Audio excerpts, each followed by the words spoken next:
Hello everyone, welcome to my YouTube channel. நான் திவ்யா. இன்றைக்கி ஒரு புத்தகத்தினுடைய சம்மரி தான் பார்க்க போகிறோம். என்ன புத்தகம் அப்படின்னு பார்த்தோம்னா, திருமணம் ஆகாதவள் அப்படிங்கிற இந்த புத்தகம். இதை எழுதினவங்க சரத் சந்திர சட்டோபாத்யாய அப்படிங்கிறது. இது வங்க மொழியில் எழுதினது. தமிழாக்கம் எஸ் கிருஷ்ணமூர்த்தி அவர்கள். சரத்சந்திரன் அவர் இருக்கிறார் இல்லையா, அவர் அவருடைய எழுத்து அவ்வளோ சூப்பராக இருக்குது. அவருடைய எழுத்தில் ஒரு மனித நேயம் தென்படுதுன்னு சொல்லலாம். அதனாலேயே அவருக்கு ரசிகர்கள் பட்டாளம் ஏராளம் அப்படிங்கிற மாதிரி பிளட்லேயுமே மென்ஷன் பண்ணியிருந்தாங்க. தமிழாக்கம் கிருஷ்ணமூர்த்தி அவர் இருக்கிறார் இல்லையா, அவர் வங்க மொழியிலிருந்து தமிழுக்கு நிறைய நூல்களை மொழிபெயர்த்திருக்கிறாரு. மொழிபெயர்த்ததுக்கான சாகித்ய அகாடமி விருதுமே வாங்கியிருக்கிறாரு. இவருடைய மொழிபெயர்ப்பில் நான் வாசிக்கிற இது 2வது புத்தகம். ஃபஸ்ட்டு கரையான் அப்படிங்கிற ஒரு புத்தகம் வாசித்த இவருடைய மொழிபெயர்ப்பில் அவ்வளோ சூப்பராக இருந்துச்சு. இந்த புத்தகமுமே எனக்கு ரொம்ப பிடிச்சிது. இவர் நிறைய லாங்குவேஜஸ்லேயுமே ட்ரான்ஸ்லேட் பண்ணியிருக்கிறதா பார்த்தேன். அடுத்தது இவருடைய டிரான்ஸ்லேஷனில் நீலகண்ட பறவையை தேடி இந்த மந்த் எண்டில் வாசிக்கலாம் அப்படின்னு ஒரு பிளான் இருக்குது. இவருக்கு இவரோட புத்தகம் நிறையா இனிமேல் வாசிக்கலாம் அப்படிங்கிற அளவுக்கு இவர் ரொம்ப ஒரு பெரிய தாக்கத்தை கொடுத்துருக்காரு. இவருடைய புத்தகம் மட்டும் இல்லை, நேஷ்னல் புக் ட்ரஸ்ட்டில் இருக்க எல்லா புக்குமே வாசிக்கணும் அப்படின்ட்டுருக்கு. இது வெளியிட்டது நேஷ்னல் புக் ட்ரஸ்ட் தான். பேஜஸ் அப்படின்னு பார்த்தோம்னா 78 பேஜஸ்ஸு. ஆனால் 78 பேஜஸில் இவ்வளோ பெரிய ஒரு தாக்கத்தை கொடுக்குமா அப்படிங்கிறது நம்பவே முடியாது வாசிக்கும்போது. அவ்வளோ சூப்பரான புக்கு. நீங்கள் கண்டிப்பாக இந்த புத்தகம் வாசிக்கணும் அப்படின்னு சொல்லி நான் ரெக்கமெண்ட் பண்ணுறேன்.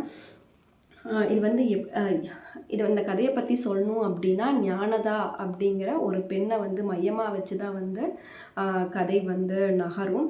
அந்த பொண்ணு கீழ் நடுத்தர குடும்பத்தில் பிறந்த பொண்ணு. அழகு கம்மி அப்படிங்கிற மாதிரி சொல்லுவாங்க. அழகு கம்மி அப்படின்னா நிறம் ரொம்ப மாநிறத்துக்கு கம்மியாக இருப்பாங்க. அதைத்தான் அவங்க அழகில்லை அப்படின்னு சொல்லுவாங்க. அதாவது பொருளாதார சூழ்நிலையாக இருக்கட்டும், வசதியையுமே நிறத்தையுமே வச்சு ஒரு பொண்ணை மதிப்பிடுறது எவ்வளோ தப்பான விஷயம் அப்படிங்கிறது அந்த சமூகம் அப்படி தான் அந்த பொண்ணை ட்ரீட் பண்ணுவாங்க. நிறமும் வசதி மட்டும்தான் முக்கியமாக, அந்த பொண்ணோட ஒரு கேரக்டரை குணத்தை எல்லாம் பார்க்க மாட்டாங்க. ஒழுக்கமான பொண்ணா, எப்படி நடந்துக்கிறாங்க மற்றவங்க கிட்ட, அந்த மாதிரி விஷயத்தையெல்லாம் எதுவுமே பார்க்காம நிறத்தை வச்சும் காசு பணத்தை வச்சுமே ஒரு பொண்ணை மதிப்பிடுறது ரொம்ப தப்பான விஷயம். அப்படி தான் அவள் அழகில்லைன்னு சொல்லி ரொம்ப கஷ்டப்படுத்துவாங்க. மற்றவங்க சொன்னால் கூட அது பரவாயில்ல, அவங்க குடும்பத்தில் இருக்கிறவங்களே சொல்லும்போது அந்த பொண்ணோட மனநிலை எப்படி இருக்கும் அப்படிங்கிறது யாருமே கடைசி வரைக்கும் புரிஞ்சுக்கிறதே கிடையாது. அதாவது அதே மாதிரி அந்த பொண்ணு மட்டும் கிடையாது, அந்த பொண்ணாக இருந்தால் மட்டும்தான் நிறம் கம்மியாக இருந்தால் அழகில்லை அப்படின்னு சொல்கிறாங்க. அதே மாதிரி அதுன்னு ஒரு கேரக்டர் இந்த புத்தகத்தில் இருக்கும். அவன் ஒரு காலகட்டத்தில் அந்த பையனுமே நிறம் கொஞ்சம் கம்மியாக ஆவான். அப்போ அவனை யாருமே கேட்க மாட்டாங்க. ஏன் எல்லாமே பெண்களை மட்டுமே மையமாக வச்சு இந்த சமூகம் கேள்வி கேட்குது, ஏன் அந்த அதுல் அப்படிங்கிற அந்த இளைஞனை கேள்வி கேட்கல அப்படிங்கிற ஒரு அதையுமே நம்ம முன் வைக்கணும் இல்லையா? அந்த மாதிரியுமே சமூகம் ஏன் நடத்துகிறாங்க அப்படிங்கிற கேள்வி கண்டிப்பாக எழும்.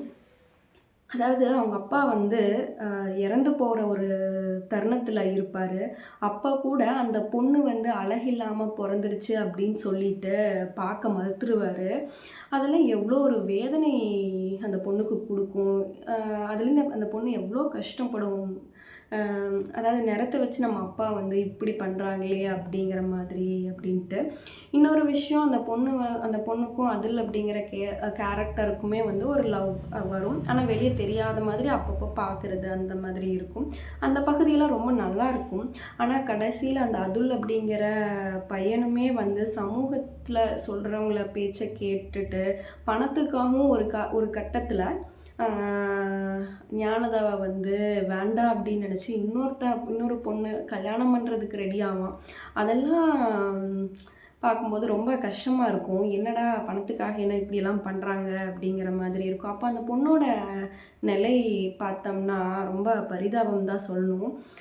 காசு, நிறம் அது மட்டும்தான் நல்ல வாழ்க்கையை கொடுக்கும் அப்படிங்கிற மாதிரி கொண்டு போயிருப்பாங்க.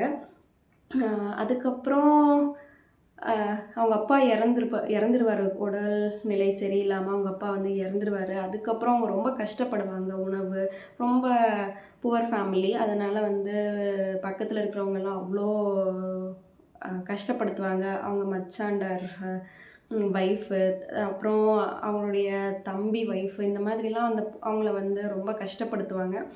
ஒரு கட்டத்தில் அவங்க வந்து அவங்க அம்மா பேர் வந்து துர்காமணி. அவங்களுடைய அண்ணன் வீட்டுக்கே வந்து போவாங்க. அங்கே போனாலும் அவங்க அண்ணன் வந்து கொஞ்சம் அவங்களையுமே ரொம்ப கஷ்டப்படுற ஃபேமிலி. அவங்களையுமே வந்து ரொம்ப பணத்துக்காக இந்த பொண்ணுக்கு வேற ஒரு இடத்துல கல்யாணம் பண்ணுறதுக்கெல்லாமே வந்து அவங்க மாமாவே வந்து ஏற்பாடு பண்ணுவார். ஆனால் அவங்க பார்த்த மாப்பிள்ளை வந்து ரொம்ப மோசமான கேரக்டர். இந்த மாதிரிலாம் இருக்கும்போது அவங்க மாமி ரொம்ப ஸ்ட்ராங்கு. எனக்கு ரொம்ப பிடிச்ச கேரக்டர் அவங்க. தப்புனா அது கணவனாக இருந்தாலும் கேள்வி கேட்கணும் அப்படிங்கிற மாதிரி எதிர்த்து பேசுவாங்க. ஞானதாக்காக அங்கே சப்போர்ட் பண்ணுவாங்க. அதெல்லாம் சூப்பராக இருக்குன்னே சொல்லலாம். அதுக்கப்புறம் வந்து அவங்க அம்மா அதாவது தம் பொண்ணுக்கு கல்யாணம் ஆகாட்டி கூட பரவாயில்ல, ஆனால் 60 வயசு ஒரு இளைஞன் வயதான முதியவருக்கு வந்து 15 வயசு பொண்ணை வந்து கல்யாணம் பண்ணி வைக்கிறதுலாம் எவ்வளோ கொடுமை. அதுக்கே வந்து தயாராகிடுவாங்க. இந்த பொண்ணு கருப்பு அழகில்லை அப்படின்னு சொல்லி எப்படியோ ஒரு கல்யாணம் நடந்தால் பரவாயில்ல அப்படிங்கிறதுக்காக என்ன மாதிரியான ஒரு சுச்சுவேஷனுக்கு கூட போக தயாராக இருக்கிறதெல்லாம் ரொம்ப கொடுமை. அது மட்டும் இல்லாமல் கொஞ்ச நாளில் விதவையானா கூட பரவாயில்ல, அவருக்கு வந்து கல்யாணம் பண்ணி வைக்கணும் அப்படின்னு அவங்க அம்மாவே சொல்கிறதெல்லாம் கேட்கும்போது ஏற்றுக்கவே முடியாது. இந்த புத்தகத்தில் நிறைய விஷயங்கள் வந்து இந்த காலகட்டத்திற்கு ஏற்புடையதாக இருக்காது. ஆனால் அவங்க எழுதின காலகட்டத்தில் இதெல்லாமே வந்து நம்ம எதுவும் சொல்ல முடியாது. ஆனால் ரொம்ப சூப்பராக எழுதியிருப்பார். என்னதான் வந்து ஞானதா வசதி இல்லை, பணம் இல்லைன்னாலும் பெரியவங்களை வந்து சின்ன வயசுலேருந்தே எல்லாத்தையும் ரெஸ்பெக்டாக பேசுகிறதா இருக்கட்டும், பழகிறதா இருக்கட்டும், என்ன சொன்னாலும் கேட்கக்கூடிய ஒரு பெண்ணாக தான் வந்து வளர்ந்து வந்திருப்பாங்க. அவ்வளோ செல்லமாக வளர்ந்துருந்தாலும் அந்த அழகு அதை வச்சு தான் வந்து இந்த சமூகம் அவளை வந்து ரொம்ப கஷ்டப்படுத்திகிட்டே இருக்கும்.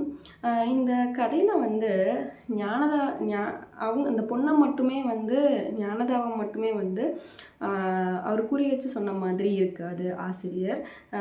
அதாவது இந்த சமூகத்தையுமே வந்து தான் சொல்லியிருப்பார். அது அவ்வளோ சூப்பராக எக்ஸ்பிளைன் பண்ணியிருப்பார். நான் எப்படி கன்வே பண்ணேன்னு தெரியல. முடிஞ்ச வரைக்கும் கன்வே பண்ணியிருக்கேன்னு நினைக்கிறேன். ஆனால் மற்றவங்க கொடுக்குற கஷ்டத்தை எல்லாம் எவ்வளோ வலி இருந்தாலும் அது எப்படி பொறுத்துக்க முடியும் அப்படின்னு சொல்லி எல்லாருமே கேட்குற மாதிரி இருக்கும். ஆனால் இந்த காலத்தில் அந்த மாதிரி பெண்கள் இல்லை அப்படிங்கிறதுமே நம்ம ஒத்துட்டு தான் ஆகணும். அதெல்லாமே வந்து இந்த ஜென்ரேஷனுக்கு செட் ஆகாது. ஆனால் ஆஸ் அ ஸ்டோரியாக வந்து ரொம்ப நல்லா இருந்துச்சு. நான் வந்து இதுக்கு மேலே சொன்னேன்னா அது ஸ்பாய்லர் ஆயிரும். ஆனால் கடைசியாக வந்து ஒரு இறக்கத்தினால வந்து அந்த பொண்ணை ஏற்றுக்கணும் அப்படின்னு நினைக்கிறது எனக்கு வந்து இறுக்கமாக தான் தோணுச்சு. அது அன்பாக தெரியல. அது அந்த பொண்ணுக்கு அதுக்கு ரொம்ப கஷ்டத்தை கொடுக்கும் அப்படிங்கிறதுமே ஃபீல் பண்ண முடிஞ்சுது. முடிஞ்ச வரைக்கும் ஷார்ட்டாக சொல்லியிருக்கேன். இந்த வீடியோ பிடிச்சா லைக் பண்ணிக்கோங்க. ஆனால் கண்டிப்பாக படிங்க. ஏன் அப்படின்னா ஒரு அழகின்றி பிறந்தால் வந்து ஒரு சமூகத்தில் எவ்வளோலாம் கஷ்டப்படணும் அப்படிங்கிறத அவ்வளோ பியூட்டிஃபுல்லாக சொல்லியிருப்பார்.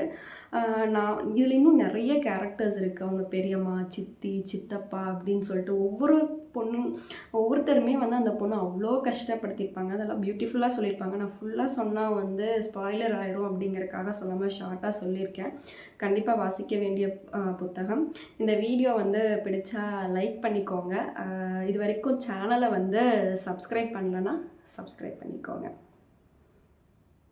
தேங்க்யூ.